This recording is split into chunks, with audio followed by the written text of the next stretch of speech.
Hi guys, this is Mike and this will be a shootout between a modern classic, the Taylor GS Mini-E in Mahogany, and, well, let's face it, a blatant copy, the Harley Benton GS-Travel-E, also in Mahogany. In this video I will give you a lot of sound samples and I will talk about things like build quality, playability, sound, and of course I will tell you my personal opinion on these guitars, especially considering the huge price difference. All of that after this.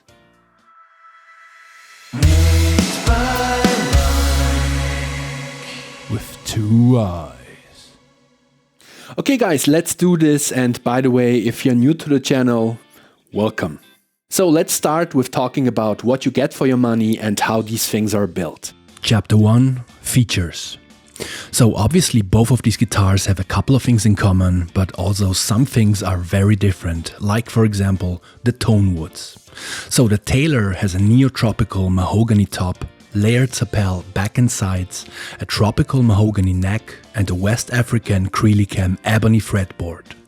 All of that sounds very fancy and expensive, but if you ignore these magical words, we basically have a mahogany top and neck, sapel back and sides, and an ebony fretboard. The Harley Benton's body is made out of, quote, selected mahogany, unquote, a NATO neck, and a blackwood fretboard, so all in all, way cheaper tone woods. Both guitars come with a gig bag, but it has to be said that the gig bag of the Taylor seems way more sturdy and durable. They call this the Aero gig bag, and it feels almost like a hardshell case that is covered in cloth. It is also considerably heavier than the gig bag of the Harley Benton, which basically is just a plain simple gig bag in this green brownish color. There is nothing to say here really. Both guitars also have a pickup and a preamp system installed. Both of these preamps feature a volume control and a free band EQ. On the Taylor you have sliders to set the highs, mids and bass, while on the Harley Benton we get knobs. Both guitars also have a built-in tuner, which comes in super handy when you want to take the guitar outside and not take a tuner with you. Throughout this video I am going to rate these guitars, and so in the first category, features, the Taylor gets a top mark of 5 points, while the Harley Benton gets only 3, which is because it uses inferior tone wood and because the Aero gig bag of the Taylor is just on another level. Next up is chapter number 2, the build quality. I would say the build quality on this exemplar is very good. You know, Harley Benton does have a reputation about its quality assurance being a little bit hit and miss, but this exemplar, which by the way I did buy for my own money, is actually really beautiful. The wood grain, the bindings, the hardware, you know, no matter how hard I look, I can see no flaws or errors anywhere. As you would expect, the Taylor is beautifully made. The whole instrument just screams quality and there are no errors or flaws anywhere. You know, I can totally see why the GS Mini line is such a huge success for Taylor, because as soon as you see it in person, and even more so, have it in your own hands, you're totally convinced that this is a premium guitar. You know, in direct comparison to the Harley Benton, it just feels more sophisticated and precious. So if I were to rate these guitars in the build quality category, I would say the Taylor gets the top mark of 5 points, while the Harley Benton sits close behind at a 4.5 rating. Chapter number 3, the factory setup. One quick word about the factory setup on these guitars, simply because there's not much to say here really. So the factory setup on the Taylor is perfect, right? Great intonation, low string action, no fret buzz or noise, even if you hit the strings harder. It's just perfect. And everything I just said about the Taylor is also true for the Harley Benton, except for the string action. It's not super high, it's perfectly fine actually, but it is higher than on the Taylor. So let's give the Taylor another 5 points and the Harley Benton another 4.5 points. Chapter number 4, the price value proposition. Okay, so I didn't think about this when recording this video, so you get some B-roll footage again, but we have to talk about the price of these instruments. So, as of now, in October 2024, the Taylor costs $699 if you buy it through Sweetwater, and the Harley Benton is approximately $150, including tax, but without shipping. But even so, the Harley Benton is almost 5 times cheaper than the Taylor. The question now, of course, is if the Taylor is actually 5 times better than the Harley Benton. And even without taking the sound or the playability into consideration, I can clearly state that no, the Taylor is not 5 times better. I realize the Taylor has way better tone wood and it was not made in the Far East, but even so, the price is definitely on the premium side. And so after long consideration, I will give the Harley Benton 5 stars in this category, simply because it's so much cheaper than the Taylor and it's even cheaper than some guitar pedals out there. And I will give the Taylor 3 stars, because I still feel, even after taking everything into consideration, the better tone woods, the better gig back and all the stuff we haven't even talked about, even with that, I still feel we do pay a premium just for the Taylor brand. And so 3 stars it is. Let's go to chapter number 5, the sound samples.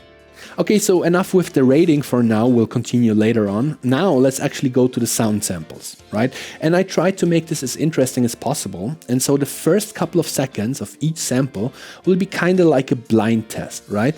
Just because we want to rule out confirmation bias.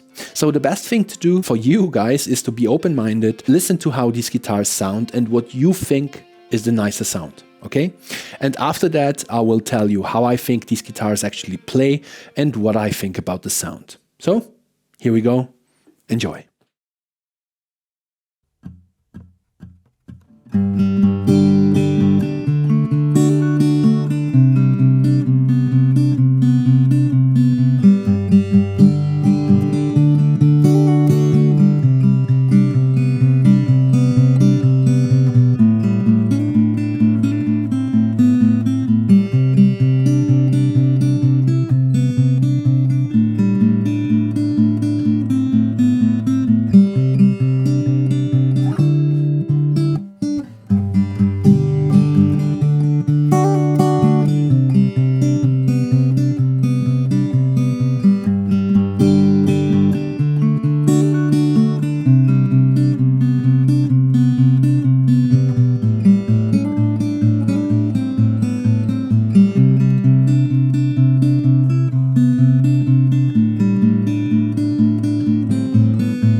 Okay guys, welcome back. I hope you like the sound samples. I tried to show you a little bit of everything. Next up usually would be my opinion on the playability and the sound of these guitars. But before we do that, here is a call to action, guys. Please like and subscribe, especially if you've made it this far in the video. You know, these types of videos take a long time to shoot and edit, and I am by no means a professional YouTuber. I make these videos in my free time, besides working a regular 40 hours a week job, and so your like and subscribe not only mean the world to me, but they also motivate me to keep making videos like this one, which again are just a pain in the butt when it comes to recording and editing. So please show your support, and now let's continue by talking about the playability on these guitars. Okay, playability. And let's make this very, very short. Playability is absolutely brilliant on the Taylor and honestly just as good on the Harley Benton. There's literally nothing here on both guitars that I would like to change except maybe for their size, because I do have pretty big hands and it did feel a little bit cramped in places. But of course that is not the fault of these guitars. These are minis after all, right? So yeah. In this category, playability, both guitars get the top mark of 5 points.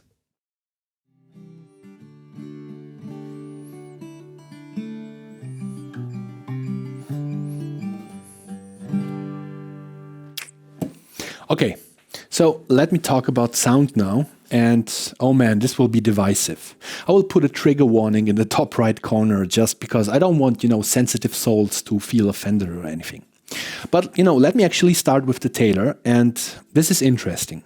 So to my ears, the Taylor sounds very clean, very even, or one could also say a little bit flat. All the strings are equally loud. There's no frequency to be found here that would strike out. The whole thing sounds round, polished, and ready to record, right?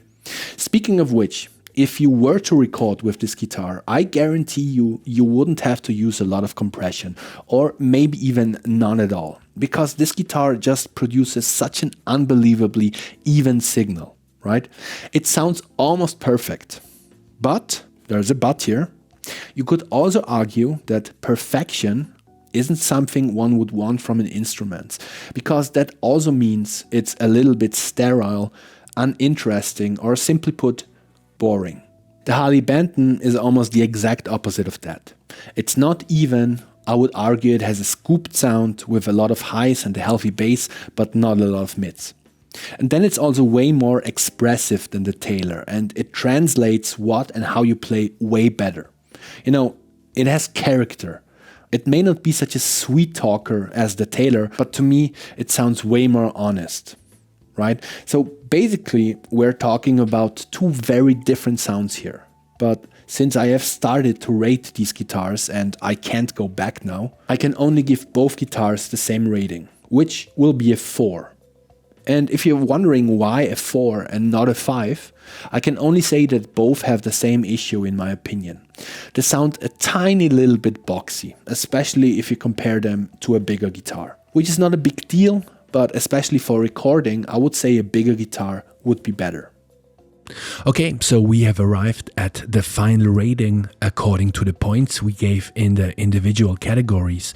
And if we take those points or stars and add them up and then divide the sum by 6, because we have 6 categories, we get 4.3 periodic points on the Harley Benton, which we could round up to 4.5 stars, but we won't do that for now. And on the Taylor, we get exactly 4.5 points. So that's the math part, and it kind of reflects my personal opinion, right? On paper, yes, the Taylor might be the slightly better instrument. In almost every aspect, it is a tiny little bit better. But now let's consider the price. The Taylor is almost 5 times more expensive than the Harley Benton. But is it 5 times better? No way. The fact is, Harley Benton did a stellar job on this instrument, and they are so close, it's not even funny. Personally speaking, I can also say, I had both of these guitars standing beside my couch for the last 2 or 3 weeks, and I reached for the Harley Benton way more often than for the Taylor. That has to do with the sound, which personally I just like more, with the playability, but also it's a psychological thing. You know, with the Harley Benton, I'm not afraid of scratches or playing it on my couch or, you know, mistreating it a little bit. I could totally see myself taking the Harley Benton to a sandy beach on a hot summer day, you know, or transport it on my back when I'm riding my motorbike. And it's not so much that I trust the build quality so much, it's simply because it's only 140 bucks. If it breaks, I just buy a new one. But, you know, with the Taylor, which is more than 700 US dollars, you know, in my mind, everything above 500 bucks is more of a serious financial investment that I would treat as such. And I can already see I would not play the Taylor as much. I would not take it to a beach or a campfire. You know, basically would just sit in its gig bag and collect dust, right? And then I also wouldn't record with it because for that I would use a bigger guitar. So my opinion in a nutshell is this. Yes, the Taylor might be the slightly better instrument, but it's also overpriced. You definitely pay a premium for the brand name. And to be completely honest, the Harley Benton is almost just as good for a fraction of the price. So I'm going to keep the Harley Benton. In fact, it already has found its place hanging in my living room, readily available close to my couch. And I am sending back the Taylor. Because, you know, don't get me wrong, the Taylor is a beautiful instrument. But in the end, it's a little bit like with people, right? You can meet the most beautiful woman on earth, but she can be shallow and flat, while this other girl might not be as stunningly beautiful, but what she says is actually interesting and funny and honest. And I will take that over superficial beauty any time of the day. But that is just me. How about you guys? Do you know or even own a Taylor? Did you try out a Harley Benton? Leave a comment and let us know. And also, if you want to know what I mean with the whole I wouldn't record with such a small guitar, hit the subscribe button and stay tuned. Because currently I am working on a shootout between the GS Mini and a very similar Taylor guitar that is just slightly bigger. But the sound difference is, well, you have to see for yourself. So again, like, subscribe, hit the notification bell, and I'll see you next time. Have a good one. Bye.